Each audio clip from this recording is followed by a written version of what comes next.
Estrangeirismos no marketing e na publicidade. Relações de poder.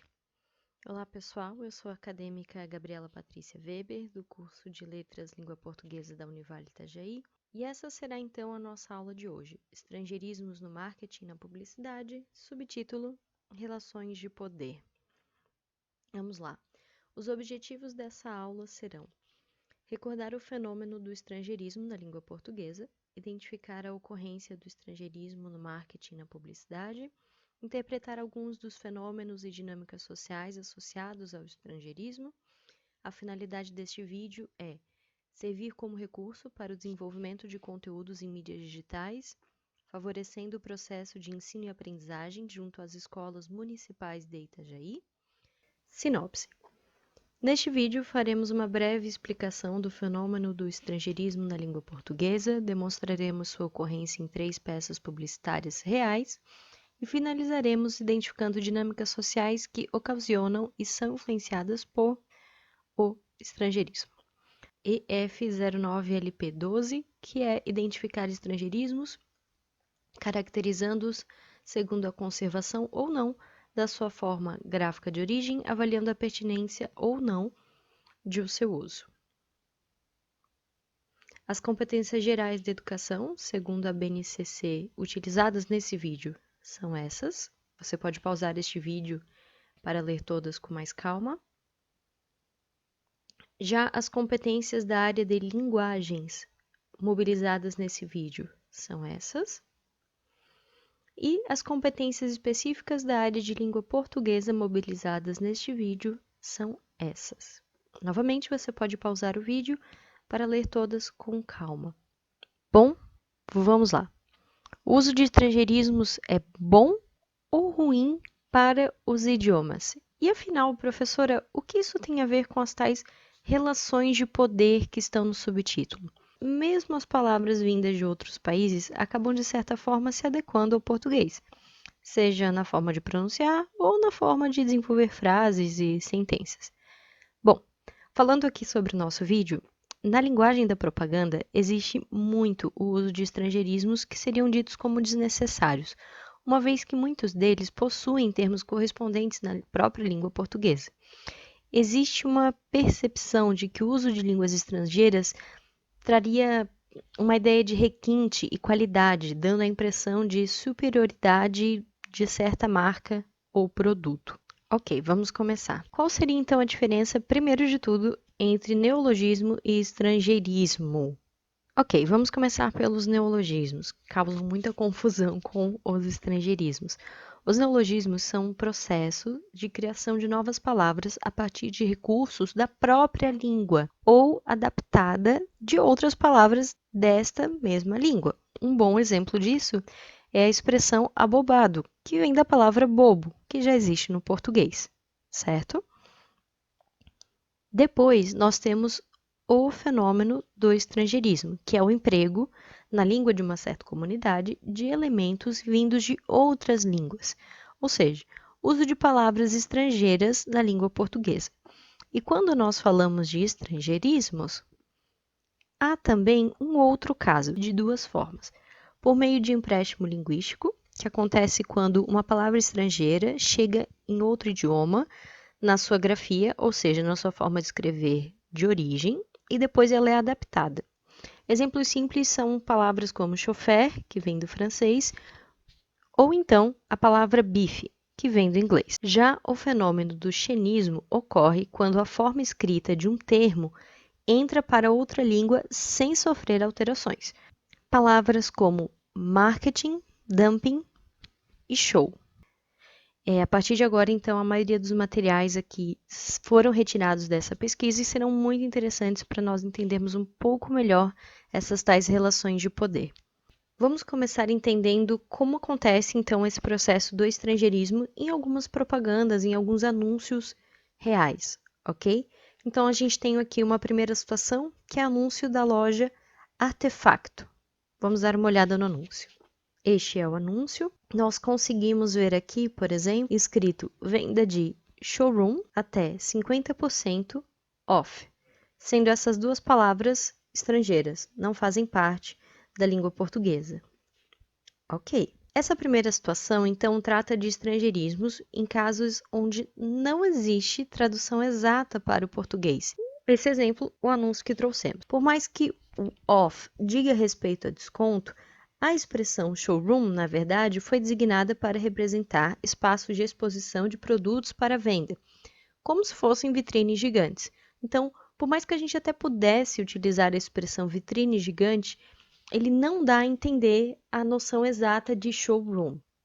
Já a outra situação, nós temos um anúncio de uma marca chamada Oral-B. Neste anúncio, nós temos, olha que interessante, aqui em cima, a expressão Professional Care e, um pouco mais abaixo, a expressão Smart Guide. Ok? Deem uma olhada, este é o anúncio.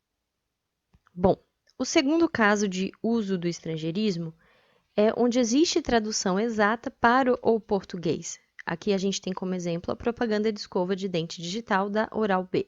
Professional Care e Smart Guide são termos que possuem traduções exatas para o português, como cuidado profissional e guia inteligente, respectivamente. Nessa propaganda fica claro que o uso dos anglicismos para valorizar esse produto e dar a noção de superioridade ao produto. Já o terceira situação de uso dos estrangeirismos em propagandas, a gente tem aqui um anúncio chamado Bar Devassa. Aqui nesse anúncio, então, nós temos essa imagem e nós temos o seguinte: você happy até na hour de pagar. Olha só que interessante. E aí a gente tem uma terceira situação de uso, que é o estrangeirismo em caso onde existe sim a tradução exata para o português, mas ele é usado conscientemente com o intuito de fazer um jogo de palavras. A gente tem então esse anúncio. A expressão happy hour já foi adotada pela maioria dos brasileiros para representar o horário de fim de expediente de trabalho, quando colegas se encontram para beber e socializar. Os termos happy e hour isolados representam, respectivamente, feliz e hora, formando o jogo de palavras você feliz até na hora de pagar. Entramos agora em outra parte aqui da nossa aula. Brevemente, eu vou resumir para vocês algumas palavras que são necessárias para o entendimento dessa próxima parte, mas que causam confusão, que são as palavras promoção, propaganda, publicidade, marketing. Ok, professora, o que é isso? Gente, no nosso dia a dia, esses termos são usados como se eles fossem praticamente a mesma coisa. No nosso dia a dia, publicidade e propaganda são usados quase como se fossem a mesma coisa. Vamos lá, agora eu gostaria brevemente de apresentar a vocês o comportamento de consumo. Meu Deus, professora, a aula não era de português, o que a gente está olhando isso agora? Calma, calma. Vocês vão entender o que tudo isso tem a ver com o estrangeirismo, ok? Aqui a gente tem algumas colunas que apresentam fatores que influenciam o comportamento do consumidor. Brevemente, só para vocês entenderem, porque esses elementos eles são estudados a fundo para, como nós vimos, a escolha de palavras e uso ou não de estrangeirismos. É uma curiosidade aqui para todos nós. Há pesquisas que comprovam que existe uma tendência em classificar os produtos de países industrializados como superiores ao de países em desenvolvimento, como é o caso nosso aqui do Brasil. Então, num contexto em que o uso de estrangeirismos passa a ideia, mesmo que inconsciente, de que um produto é importado ou que possui qualidade de importação, se torna fácil entender por que o público tende a associar esses produtos com a ideia de status e superioridade. Agora, só para nós entendermos, o que diz o Código Brasileiro de Defesa do Consumidor sobre isso? Existe sim um artigo específico no Código Brasileiro de Defesa do Consumidor, que diz o seguinte, artigo 31. A oferta e a apresentação de produtos ou serviços devem assegurar informações corretas, claras, precisas, ostensivas e em língua portuguesa sobre suas características, qualidades, quantidade, composição, preço, garantia, prazo de validade, origem, entre outros dados, bem como os riscos que apresentam à saúde e à segurança dos consumidores. Nesse parâmetro, então, é importante destacar que a obrigatoriedade do português é utilizada para assegurar que a informação dada é verdadeira, uma vez que o uso de uma palavra estrangeira poderia induzir o consumidor ao erro. Usa-se do inglês como uma forma de diferenciação e para dar um certo status ao produto ofertado, desde que este uso não gera ambiguidade de entendimento ao consumidor. Bom, lembram que eu falei a vocês que nós estaríamos estudando um artigo e que nesse artigo tinha uma pesquisa?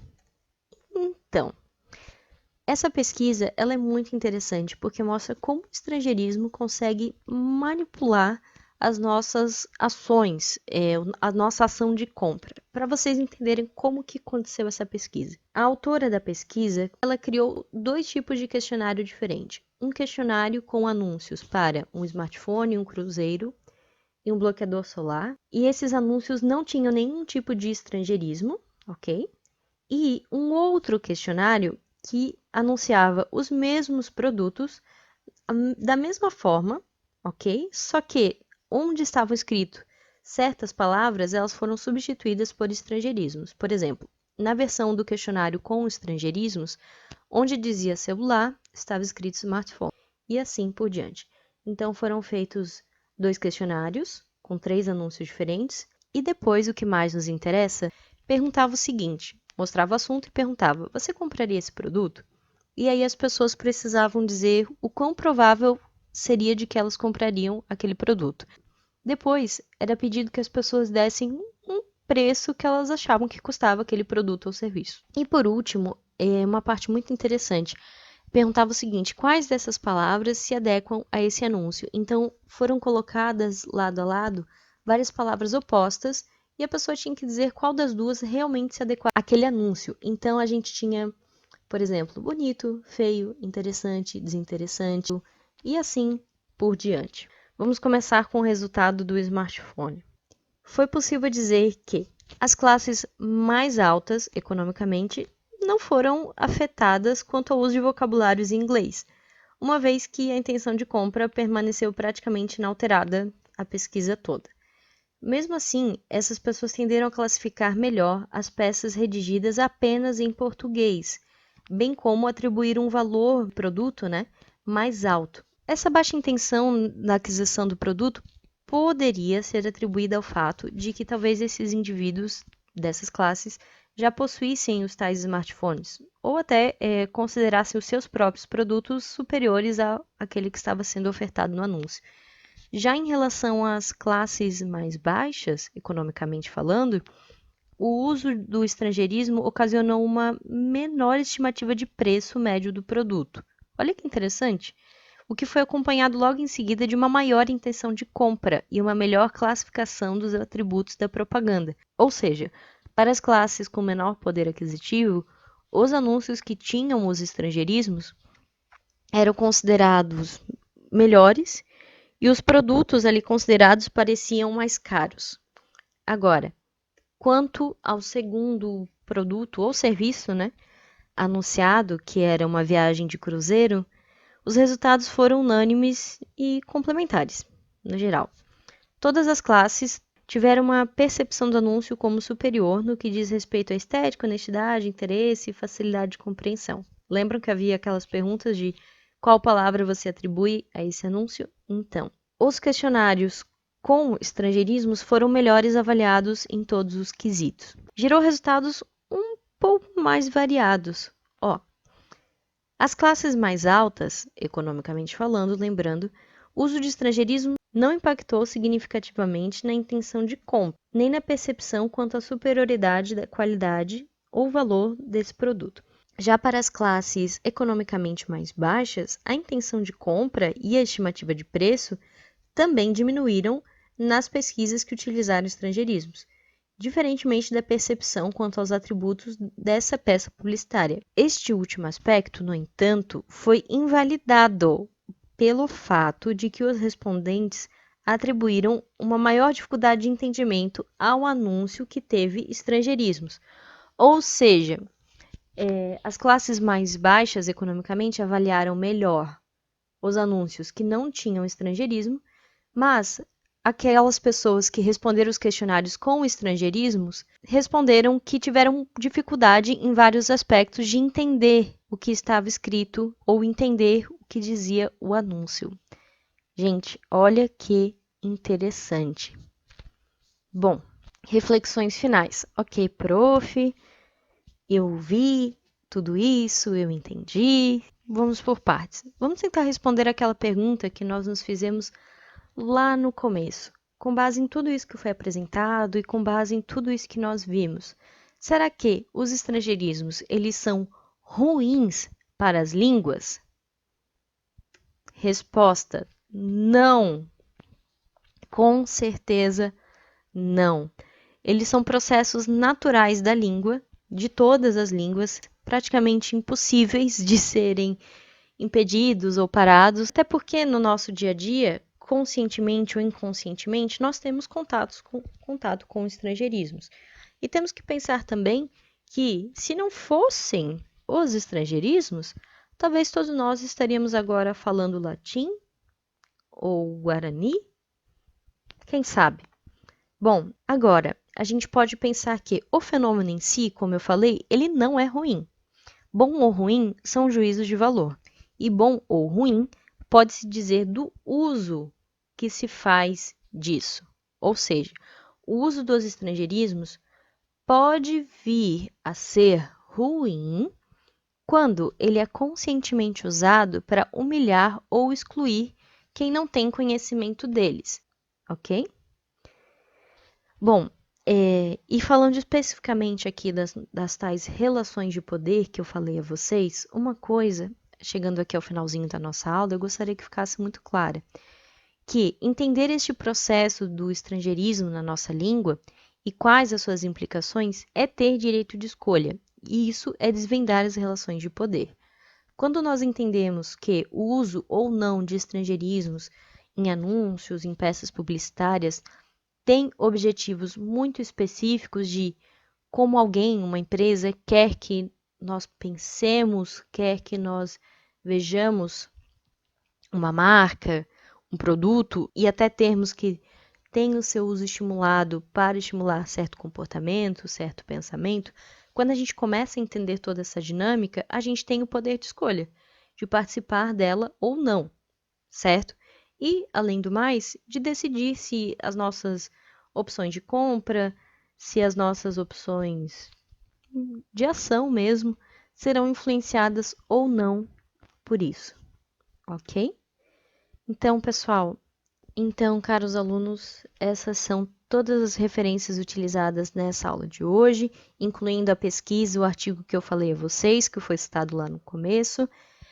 Todas elas estão disponíveis online, vocês podem conferir. E essa foi então a nossa aula de hoje, Estrangeirismos no Marketing e na Publicidade. Eu espero mesmo que vocês tenham gostado e até a próxima aula.